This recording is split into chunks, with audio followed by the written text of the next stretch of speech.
أشهد أن لا إله إلا الله وحده لا شريك له وأشهد أن محمدا عبده ورسوله أما بعد فأعوذ بالله من الشيطان الرجيم بسم الله الرحمن الرحيم سامعین و ناظرین کرام، السلام علیکم ورحمۃ اللہ وبرکاتہ۔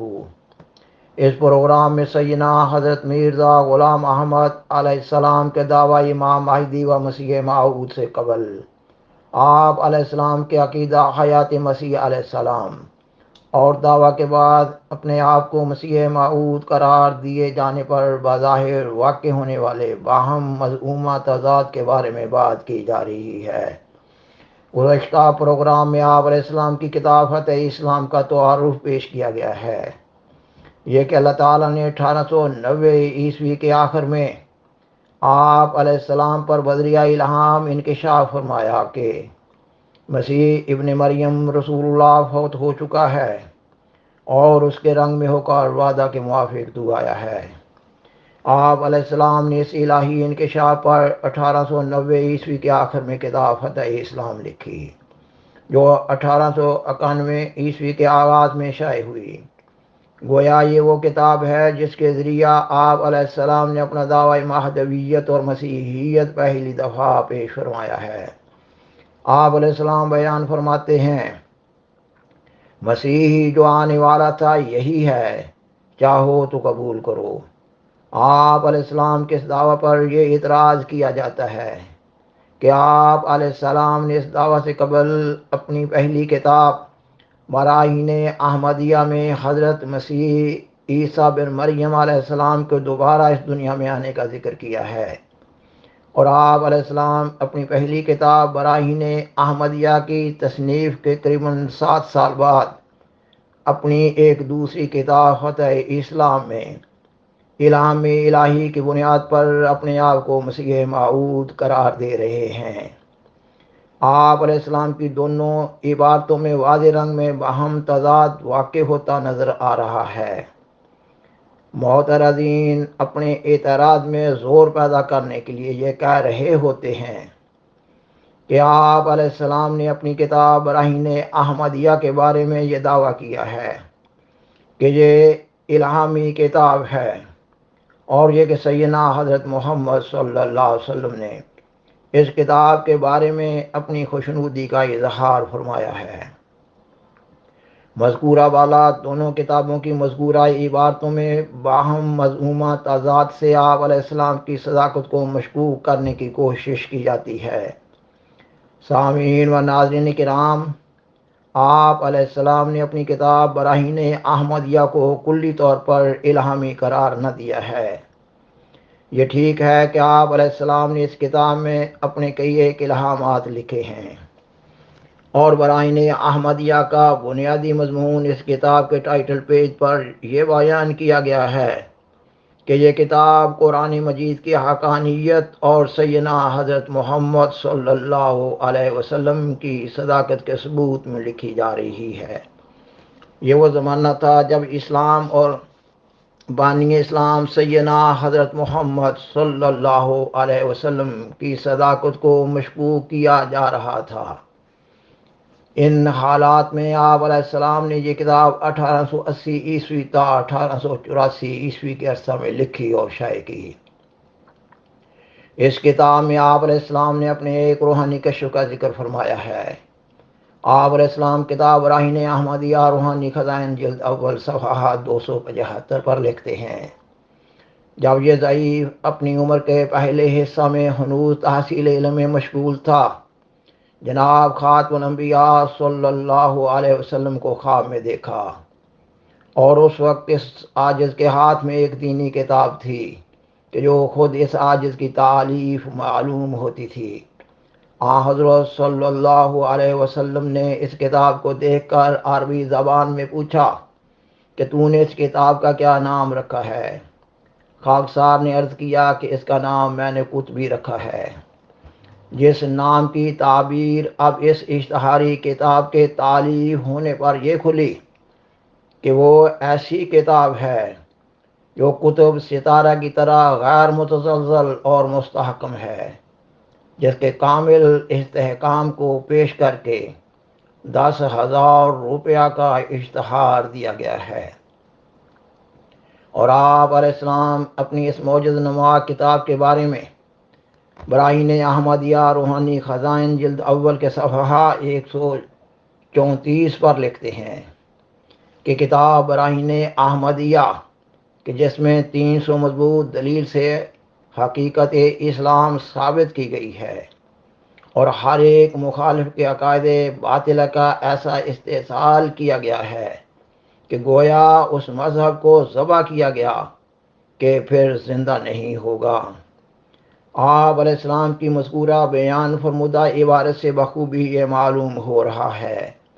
کہ سیدنا حضرت محمد صلی اللہ علیہ وسلم نے آپ علیہ السلام کو بدریہ روحانی کشف اس کتاب کے بارے میں جو بشارت دی تھی وہ اس کی تصنیف سے اپنے انتہائی کمال درجہ میں پوری ہو گئی، کیونکہ جمیع ارباب مذہب و ملت سے براہین احمدیہ کا جواب نہ بن پڑا اور اسلام کا بول بالا ہوا اور دیگر مذاہب والوں کو شکست فاش ہوئی۔ خاکسار بیان کرتا ہے کہ اس وقت کتاب براہین احمدیہ کی تصنیف کو بعض زمانہ نبوی سب سے بڑی خدمت اسلام قرار دیا گیا۔ سامعین و ناظرین کرام، معترضین کا یہ اعتراض کہ آپ علیہ السلام نے کتاب براہین احمدیہ میں حضرت مسیح عیسیٰ بن مریم علیہ السلام کے دوبارہ اس دنیا میں آنے کا ذکر کیا ہے، اس اعتراض کا عام فہم جواب یہ ہے کہ آپ علیہ السلام کا یہ پیدائشی عقیدہ تھا، اور مذہب کے مطالعہ سے معلوم ہوتا ہے کہ انبیاء علیہ السلام اپنے پیدائشی عقائد پر ہی اس وقت تک قائم رہتے ہیں جب تک کہ اللہ تعالیٰ کی طرف سے اس پہلے عقیدہ کے بارے میں واضح رنگ میں کوئی نئی ہدایت نہ دے دی جائے۔ اس نقطہ کو اسلام میں تحویل قبلہ کے الہی حکم کی روشنی میں بآسانی سمجھا جا سکتا ہے۔ اللہ تعالیٰ نے قرآن مجید میں تحویل قبلہ پر اعتراض کرنے والوں کو بیوقوف قرار دیا ہے۔ اللہ تعالیٰ نے حضرت مسیح موعود علیہ السلام سے اپنی خاص حکمت اور تصرف کے تحت جیسا چاہا ویسا ہی براہین احمدیہ میں یہ مضمون لکھوا دیا، کیونکہ پیشگوئی نزول مسیح کی اصل حقیقت کا امت محمدیہ کے مسیح موعود پر ہی انکشاف ہونا تھا،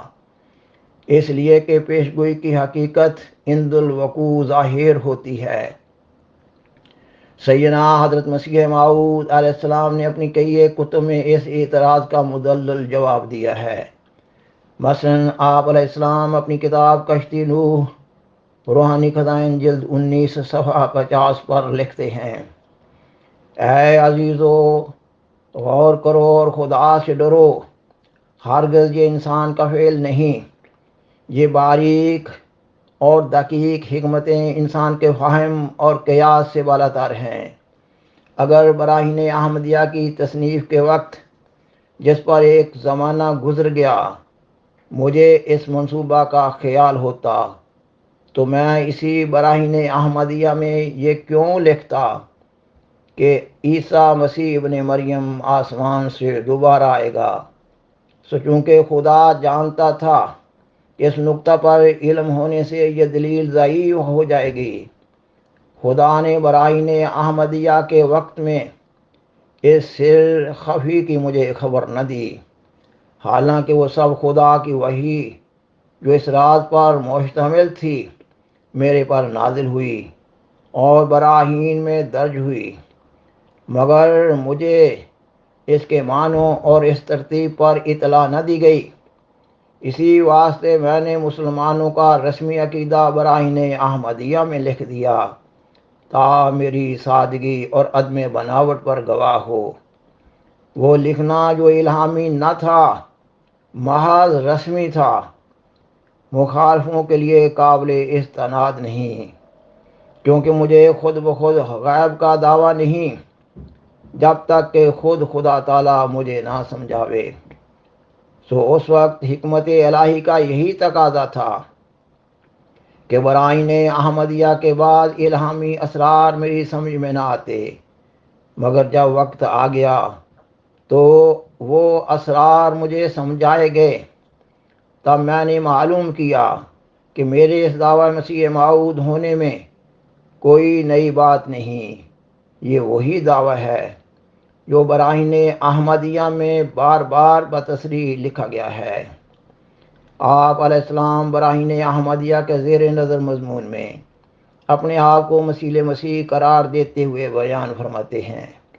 اس عاجز پر ظاہر کیا گیا ہے کہ یہ خاکسار اپنی غربت اور انکسار اور توکل اور ایثار اور آیات اور انوار کے روح سے مسیح کی پہلی زندگی کا نمونہ ہے۔ مسیح ایک کامل اور عظیم شان نبی یعنی موسیٰ کا تابع اور خادم دین تھا، اور یہ عاجز بھی اس جلیل الشان نبی کے احقر خادمین میں سے ہے کہ جو سید الرسل اور سب رسولوں کا سرتاج ہے صلی اللہ علیہ وسلم۔ سامعین و ناظرین کرام، بالآخر درخواست ہے کہ برائے مہربانی اس پروگرام کو دوسروں سے شیئر کریں اور حاضرہ کرم اس چینل کو سبسکرائب کریں۔ جزاکم اللہ تعالی احسن الجزا، وآخر دعوانا ان الحمد للہ رب العالمین، والسلام علیکم ورحمۃ اللہ وبرکاتہ۔ شکریہ۔